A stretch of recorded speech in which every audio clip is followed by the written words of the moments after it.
যাচ্ছে, তাই না? এই খবর আপনার কাছে আছে। ফেনীতে যখন যাব রাস্তায় আমাদেরকে 8 বার থামানো হয়েছে। কেন? তো তখন আমি বলা করছিলাম যে আমাদের উচিত ছিল বাঁশ কিংবা লাঠি নিয়ে আসা। আপনি নিজে পানিতে নামছেন? হ্যাঁ, খুব স্বাভাবিক ব্যাপার, নামতে তো আচ্ছা। হবেই। এন্ড আমি কিন্তু সাঁতার জানি না, বাই দ্য ওয়ে। গাছের সঙ্গে একটা লাশ বাঁধা দেখলাম, ওই লাশটা একজন নারীর লাশ, ওটা ফুলে গেছিল। আমার মনে হয় যে উচ্ছ্বাসের ভাষাটা কিন্তু সুন্দর হওয়া উচিত। ছাত্র আন্দোলনের পক্ষে আমরা সবসময় ছিলাম, কিন্তু এইভাবে উচ্ছ্বাসটা কেমন যেন দৃষ্টিকটু লেগেছে আমার কাছে। মাহফুজা আপা, উনি এখন ডিজি, এখন দায়িত্ব চেঞ্জ হয়েছে কিনা আমি আসলে জানি না, এত খোঁজ খবর রাখি না এই ব্যাপারে।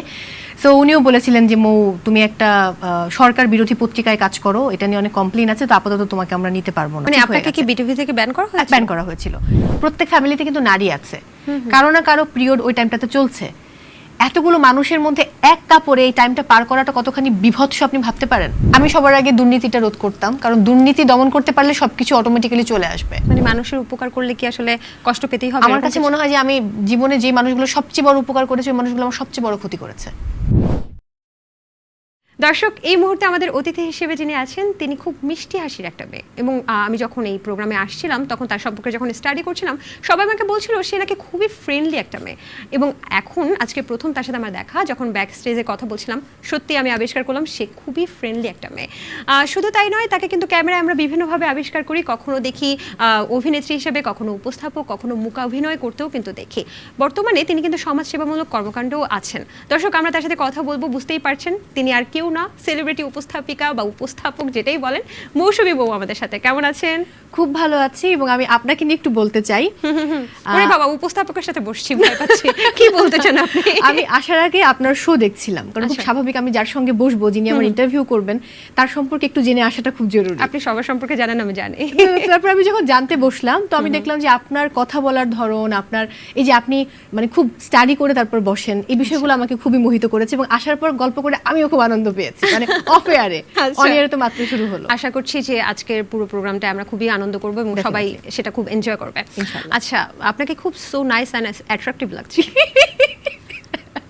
নিজের পুরনো ছবিগুলো দেখে আমি একটু আগে কিন্তু ফোনে হাসছিলাম আর দেখছিলাম আমার নিজের ছবি, একদম মানে রোগা একটা মেয়ে, হ্যাঁ, হাড্ডিসার, হ্যাঁ, এবং খুব হাসি পাচ্ছিল যে একটা পানির মধ্যে আমি মানে খুব গ্রিন কালারের ড্রেস পরে, সেটাতে সবাই গিয়ে লিখছে, আর একটা খুব হাসি, অট্ট হাসি দিচ্ছে আমার বাঁকা দাঁতগুলো দিয়ে। শুধু তাই না, আমি আজকে আবিষ্কার করলাম যে গরুর সাথে আমি যখন কোরবানি ঈদের ছবি দিয়েছি মালা পরে, সেটাও মানুষ সো নাইস এন্ড অ্যাট্রাকটিভ। মানে কেমন লাগছে এই যে আগের পিকচারগুলো দেখে যখন চোখের সামনে চলে আসছে? নস্টালজিক হয়ে যায়, ফিরে যায় আমার আগের সময়টা। মানে আমার তো মজা লাগছে, এটা তো ফান।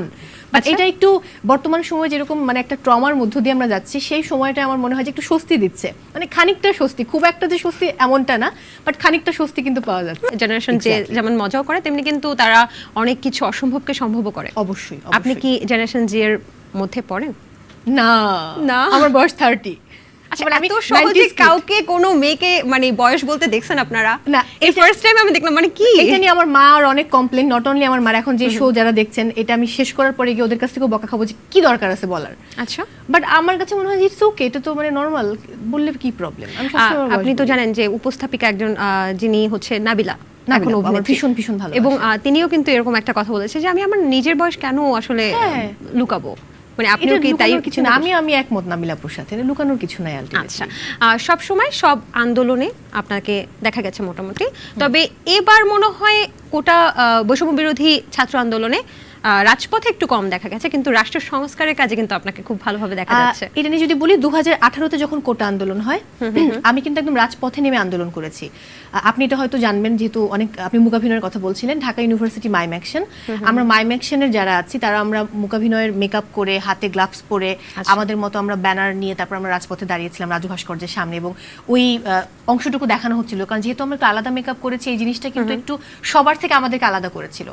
সো তখন বাংলাদেশ টেলিভিশনে দেখানো হয় ওই পার্ট অংশটুকু, তারপর আমার একটা ফোন আসে যে মৌ, এটা তো তুমি ঠিক করছো না, তোমাকে দেখা যাচ্ছে।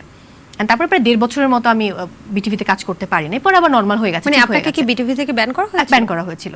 তারপর আমি ওই টাইমটাতে পরে আবার জিনিসটা নর্মাল হয়ে গেছে, যে আবার আমি কাজ শুরু করেছি, এবং সবাই তো সবার সাথে খুব ভালো বন্ধুত্বপূর্ণ সম্পর্ক। ওই টাইমটাই একটু যে হ্যাঁ, আমাকে যেহেতু দেখা যাচ্ছে, আবার কোনো সম্ভবত বিবিসিতে আমাদের ওই ছবিটা গেছিল, মানে যেই ছবিটা আমরা দাঁড়িয়ে আছি, এবং বিটিভির যে নিউজ হচ্ছিল সেই নিউজে আমাদেরকে দেখানো হচ্ছিল বারবার।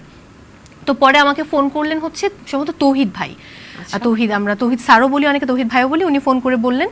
এবং পরে আমাদের আরেকজন ম্যাডাম আছেন মাহফুজা আপা, উনি এখন ডিজি, এখন দায়িত্ব চেঞ্জ হয়েছে কিনা আমি আসলে জানি না, এত খোঁজ খবর রাখি না এই ব্যাপারে।